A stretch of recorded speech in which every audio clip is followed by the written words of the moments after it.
Hello, everyone, and welcome back to the Irish Warriors MMA show. Today we have Matt Benyon. Matt, how are you doing? I'm doing good, mate. How are you? I'm good. I'm good. So you are one of the founding members of Polaris. What inspired you to create Polaris, and did you anticipate it becoming as influential as it is? Um, so the story is, I watched Metamoris. Remember Metamoris, yeah? Do you remember that? I'm only a young fella. I'm still very new to the grappling scene. I Yeah, wish yeah. I did. I wish I did know who he was. Unfortunately. So, all right. Well, Metamoris was this crazy, like basically the first major pro jiu-jitsu competition, and it was run by Halleck Gracie. And they're kind of notorious for like doing an amazing show, but having no clue what they were doing with the money. And like people weren't getting paid, or some people were getting paid like 50,000. Some people were getting paid nothing. Basically, it was a disaster, but it had a huge impact. Like, I bought the pay-per-view and I watched it at like 3 a.m. or something in my office. And I was like, oh shit, we could make a show that is like the UFC, like naively imagining like some kind of big pro show, but just jiu-jitsu. And we had a couple, like we being Scramble, which is the kind of the day job. We were like, let's do a pro show. But we sort of quickly realized that it's such a big project that we couldn't really do it on our own. And we ended up having a meeting with Tatami, who's like the other big UK brand, I guess, European brand. And had a few drinks, decided it was like the best idea ever. And then somehow a few months later, the show was just coming together. And then the second question, did we ever think it would be this big? Yeah. Don't know.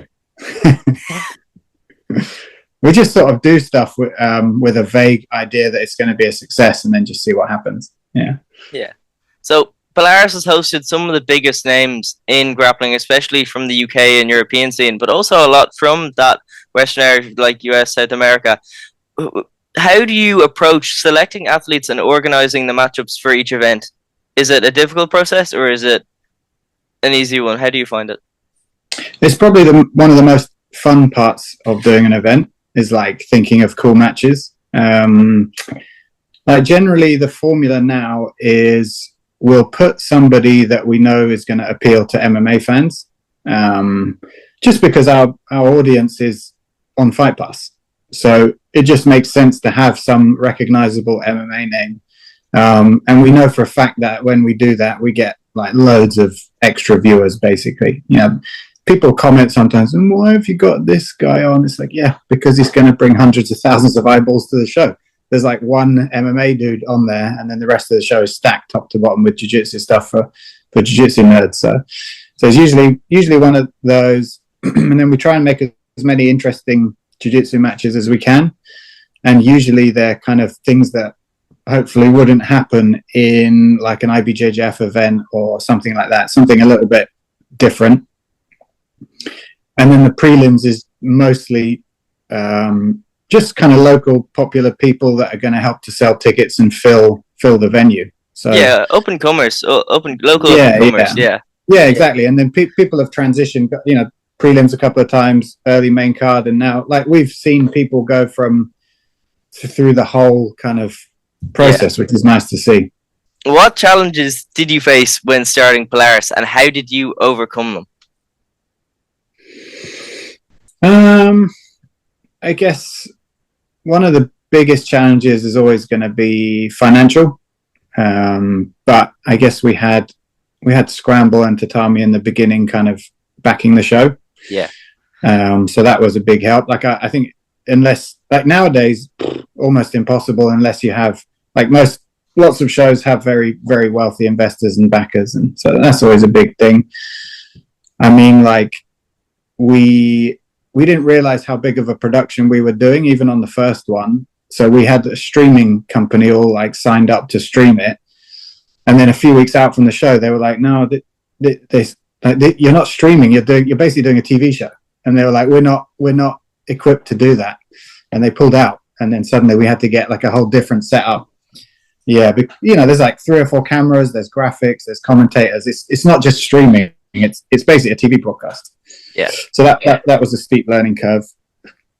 But I don't know. Somehow we managed to get over it. Like, we have a really, really good team of people that are just like completely obsessed with the sport and really help us to put the show on. You know, like everybody pitches in from the directors to the guys that just turn up to help. Everybody's like carrying stuff around until late at night and, you know, cleaning, setting stuff up. It's just a big team effort, basically. How have you seen the grappling scene change since Polaris began, both in Europe and globally? Because I know Polaris has been majority in Europe and kind of the UK. It's just getting bigger and bigger. Like, there's pro shows here and there. There's more and more amateur shows all the time. Athletes are making a living from jiu-jitsu. Like, every year it seems to get bigger and more opportunities. I suppose, like, it's good to know that Polaris is a part of that, maybe like a big driver as well. That's quite quite satisfying. What do you see as the next big evolution or trend in submission grappling? In terms of what? Like the sport, in terms of the sport, in terms of how the sport is done, do you see more MMA fighters being done on these submission grappling shows? Do you see kind of more rules that will play into less of a sports jiu-jitsu? Like, I think, well, that like wrestling is the big kind of meta that's come in the last year or two, but I still think that jiu-jitsu wrestling is miles behind actual wrestling. Like, I love ADCC, but man, some of those matches are so boring because the wrestling is not like it is. Like, if you actually watch wrestling, it's so quick that nobody's ever resting. They're always moving from one thing to the next, and it's over like quick. Whereas ADCC or even lots of other jiu-jitsu matches, it's just like 10 minutes of collar ties. It's just not real wrestling. So I feel like that I would like that to improve, like from a spectator standpoint. I think the rule sets are still not perfect. Like we watched CGI. That was really good. That was a nice kind of disruptor to the industry, and we're probably going to modify our rules next year. We'll bring the rounds in, and we'll probably have a 10-point musting as well, just because it was so easy for the fans to understand what was going on. I think the shorter rounds encourage more work. And then the breaks in between, like it becomes like a sports broadcast rather than a jiu-jitsu match. So there's a little break, the commentators get a chance to talk, people get a chance to rest, you can run an ad, you know, and then you go straight back into the thing again. Like it's a more traditional sports broadcast, and you know, there's nothing wrong with going that direction because it's a much bigger industry than us. You're talking about CGI. Would you ever consider bringing in the little pit or the wall into Polaris? Yeah, we've had loads of discussions about it. It did seem to work really well, but sort of internally in Polaris, some people really like it. Some people are not yet decided, but I kind of feel a similar way as when EBI rules came out. A lot of people were like, oh my God, EBI is the best thing ever. Everyone has to do EBI rules now. And I was a little bit skeptical. And now I probably think it's like the worst rule set there is. And I'm not sure how the pit will play out like long term. And also from a practical perspective, it's really, really difficult to build a pit. And it also knocks out like the first 20 rows of seats because you can't see into the pit. So like, it's just such a big, big change. I don't know. Not sure. Yeah. So Polaris is known for its high production values and its professionalism. How important is it to you to present the sport in that specific way that you've managed to do since the first show to kind of right now? I think it's really important. Like if we want to be taken seriously as a sport, then we've got to present it well. And also like we're trying to make a separation between amateur and professional. So amateur is what everybody did until a few years ago. You paid to compete.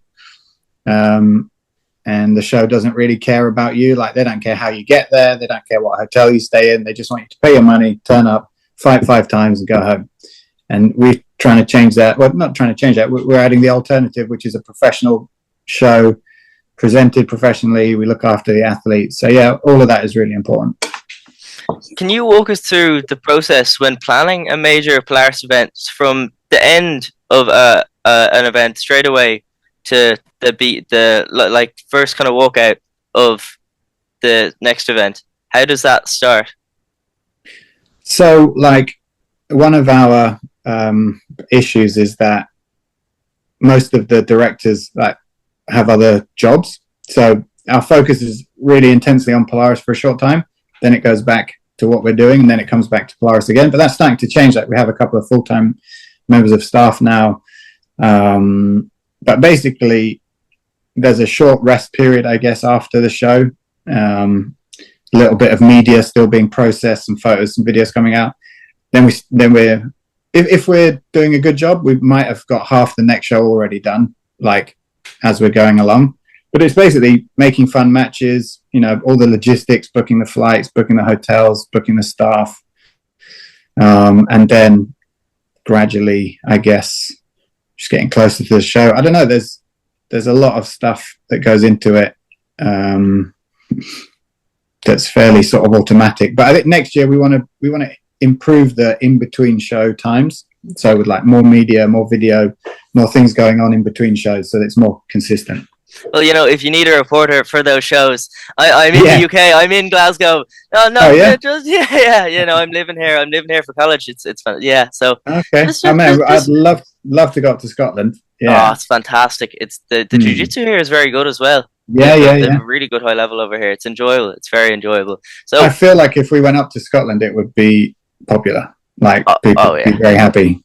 Yeah, it's a nice place, Glasgow. So Polaris has introduced unique rule sets and formats over the years. What are your philosophies behind these rules, and how do you think they impact the sport of jiu-jitsu? So we're basically looking for excitement. That's it. Like, and it's quite difficult to like pull people from the traditional jiu-jitsu like world, whether it's athletes or people watching, and make them understand that. So every rule tweak we make, or like rule, you know, idea we have about rules is about making it a more exciting thing to watch on TV. Basically, that's it. Like, I still think if you want to be the best guy in the gi, go and do IBJJF. If you want to be the best no-gi grappler in the world, probably go and do ADCC. But then I would like Polaris to be the place where the most exciting matches happen. And then we've introduced various rules over the years. Like, we're still not there, I don't think. But also, like, the sport in general isn't there. There's a kind of really small handful of people that you can rely on to deliver an exciting match, no matter what. Literally, like 5-10 people on the planet you can rely on to turn up and be exciting. So I guess it's just trying to like widen that pool of athletes that you can call on. Yeah, I believe Dana White calls it an oh shit moment. Yeah. Yeah. And that's what you need. Everybody starts talking about it, and then you need something that people go, oh my days, like yeah. So, who are some of the most exciting grapplers you've seen compete on the Polaris stage? You've had people like Bruce Mar, Paul Harris. You've had Dara O'Connell. Who are the most exciting people that you've seen compete? The Paul Harris Tonon thing was a bit of an oh shit moment. Like, that definitely was a kind of watershed where everyone was like, "Fuck, that was amazing," because Paul Harris was so scary at the time. Oh, and and Gary was a lot smaller, and that was like the perfect match at that time. In terms of pure excitement, I don't know. I mean, AJ Agazam is a guy that, like, some people love, some people hate, but at least they have an opinion about him. So in hindsight, like, he was pretty, he was good for the show because he tried to do something different. You know, I'm not sure if you know who he is, being a young lad. I'm slightly unfamiliar with that name. I'm smiling and nodding, nodding. He's like he just talks loads of shit, and messes around in matches and stuff like that. He's like a diva. He's kind of difficult to deal with. I don't know if he'll watch this interview, but but now in hindsight, like, at least he had a personality to bounce off. Yeah, to sell the fight. Shit, I can't.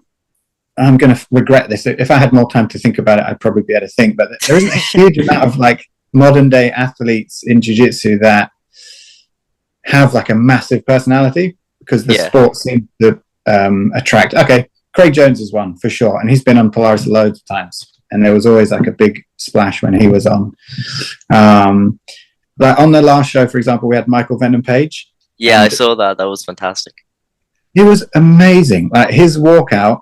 Like a lot of the jiu-jitsu guys, they just want to get out to the stage as quick as possible. They don't want to look anyone in the eye. You know, he took ages to come out. He like soaked up every second of the walkout. He was dancing, and it was like the best walkout we've ever had. And I'm just waiting for jiu-jitsu people to come through the ranks that are like that, where they've got like loads of charisma. They're not afraid to be the center of attention. Yeah, that's what we need. I remember you had a UK politician on your last show as well. Yeah, I remember saying it to one of my friends here who had no idea what jiu-jitsu was, and he ended up watching the show as well just to watch him. It was interesting. It was interesting. How did you go about getting him on the show? Did you just send him a message, or? Well, we do Polaris Contenders every now and then where we give people a chance to get on the show, and he's done at least one, maybe two of those. So we knew who he was, and we knew he was a black belt. And then I think when he became an MP, we were like, right, let's just drop him a message and see if he wants to fight. And fair play to him, he accepted. And he accepted Matt Inman, who is like an incredible competitor. I think he fought something like 300 times last year. So that was a pretty brave kind of, fair play to him. And we had loads of media attention. We had, like, at the event, we had BBC, ITV, I think The Independent and The Sun or something. We're actually there, like filming and reporting, and it went out on the news. So yeah, that was really good, really good. I think it's good to have people like that on the show, because it widens the reach and it expands it to a place where jiu-jitsu wouldn't really be looked at. Definitely, yeah. Are there any dream matchups or athletes you'd still love to bring onto a Polaris event? People like, I know you have the Gordon Ryans, the Nicky Rods, but are there any people you yourself look at them and go, "There's someone I'd like to see fight on my event"? Hold on. Yeah, it's hard to say because there's loads of guys that I would love to have on, but lots of them we've already spoken to, and they're really expensive. I'd love to keep that part in. Oh shit! Okay. I don't know. There's I don't know, like just exciting people. Actually, to be honest with you, most of the guys we want to have on, we have had on already. You know, like exciting, good guys. J Rod, Levi, Nicky Rod's been on a few times. He's now the $1 million grappler though. So, like you've had Craig Jones on as well. Like you've had like the premier athletes on the show. Pretty much who's who. And then at the couple of shows ago, we had the guys from AOJ came over. That was amazing. So yeah, I feel like we're getting all the people that we want to get on. Yeah, we got big goals for next year. We're going to do squads all year next year, and it's going to be intercontinental. So we've got North America, South America, the whole of Europe, including UK and Ireland. Well, obviously Ireland's already in Europe, but whole of Europe, including the UK. And we're going to mix Asia and Oceania. So it'll basically be Australians and Japanese, mostly athletes. And over the 4 events of the year, we'll have like 2 versus 2 and then a final. And then we'll have a women's squads as well. So yeah. That'll be very, very good. With Polaris having such a strong following, what has been the biggest highlight for you personally since its inception? I think it was a few events ago where we were in Wales, and like basically the card from top to bottom was Welsh guys, or like almost they were all in key positions. So you had like the first prelim, and the headline was Ash Williams, and you could actually see how we had created an entire career path for grapplers in the UK. Like you can start on the prelims, you can win some fights, have a bit of personality, become popular, and then you can get all the way to main eventing against Paolo Miao.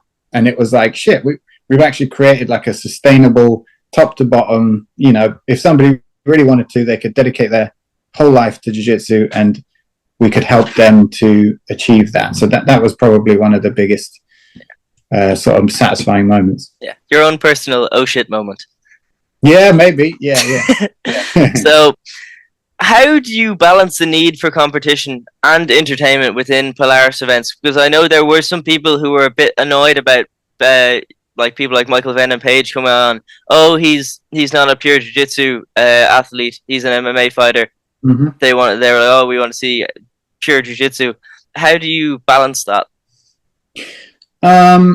We definitely listen to those comments. Like sometimes you can listen too much because, you know, like even let's say the prelims, you have, I think, you know, but 2 or 3 days after the prelims, it's like 35 to 40,000 views. That's 40,000 people, let's say, just watching the prelims, and you'll get like 4 comments saying, "Why is Michael Venom Page on?" And you'll obsess over those comments. But say, hang on, we've got all the data here that shows that putting these guys on is massively beneficial for the show, for the sport, everything like that. We're just going to keep doing that. So like we do listen to the community sort of feedback, but people just like to moan on the internet. And also, if you think about it, if you obsess over that stuff too much, then it just becomes like ultra stressful and depressing. So we're the biggest critics of ourselves. So we just internally like are constantly sort of saying that we're not doing a good enough job. We need to do better. So we just do what we think is right. And like we're the only show still here, like 10 years later, you know, so we're doing all right. Yeah. So what role do you think organizations like Polaris play in the professionalization of grappling and BJJ as career paths?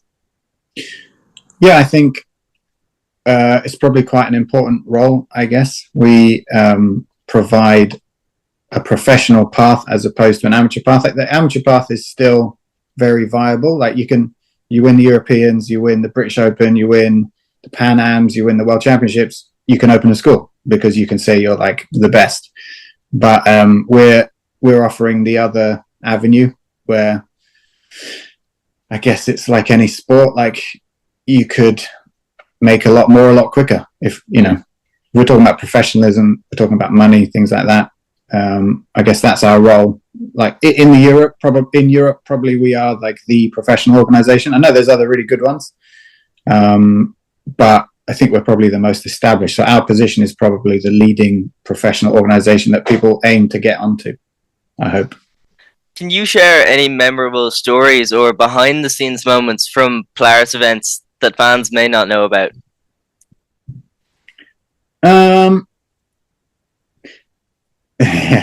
There are a lot. And any big oh shit moments that you've gone, oh my god, that's one that's stuck out in your head, a core memory? Hold on.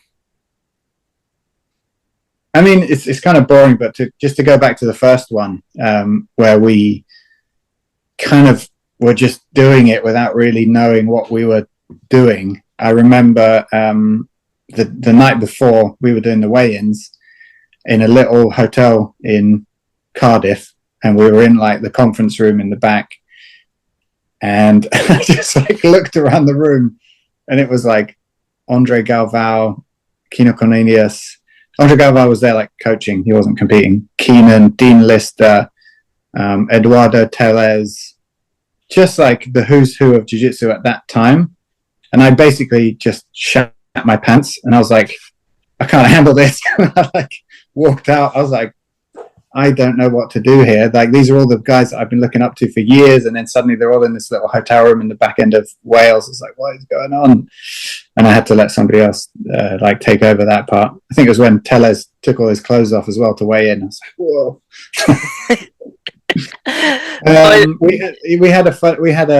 I just remember one other thing. So Gary Tonon, for a long time, he was like the number one guy on Polaris. He fought so many times. It was super exciting. He fought Imanari, and he agreed to lose a lot of weight to go down to Imanari. So basically, he went from Imanari, like down there, to Pal Harris up here, from one show to the next, which was crazy. So he couldn't make the weight, and Imanari is very small at the time. So there was like a bit of discussion about not making the weight and just agreeing. And I think Imanari was like, nope. he has to make the weight, right? And then Gary was like, yeah, fair enough, I want to make the weight. He didn't bring a sauna suit or anything, so he put a bin bag over his body, like popped his head through it, went running, just did like 10 runs around the block. And while he was out, one of the guys helping us out lifted up the scales and dropped them, and the scales like went wrong, and they had this big error thing on it, and then every time we went to step on the scales, it was showing like the wrong weight.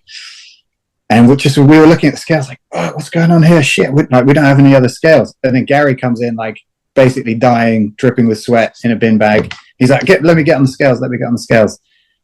And we were just like stressing out because we thought the scales weren't working. Gary was killing himself to make weight. That was another moment when I had to leave the room. And then he stepped on the scales, was way under, and that was it. So we just sort of went, oh, okay. But yeah, that was a very scary moment. Yeah. Finally, we'll end this with one last question. What's next for Polaris? And for you personally, are there any new projects or directions you're excited about? I know you said you have the big tournament next year with the different teams, and like Oceania and Asia, Europe. What's next what's next? Yes, basically, it's what I mentioned already. So we spent the last few weeks going over the rules. So we will amend the rule set to have rounds. So all the super fights will now be with rounds. Prelims, we're going to do 2 rounds. And if it's a perfect draw, then there'll be an extension, which I think is pretty fun. And then the main card will be 3 rounds, 10-point must. I believe that's what we're doing. Shit, I have to double check. Yeah, that's what we're doing. And then squads. So it's going to be pretty different next year, but I'm quite excited about it. The team stuff is really exciting. We didn't do it for a while, and we've also revamped the team rules a little bit. There'll be points on the board now, so you can score. There's lots more opportunities to score, which makes things more interesting, and opportunities to come back. Like even if you're losing, you can still basically it'll keep people fighting till the last minute. That's something I'm excited about. Okay, thank you so much for coming on, Matt. I am so grateful. Thank No you very worries. much.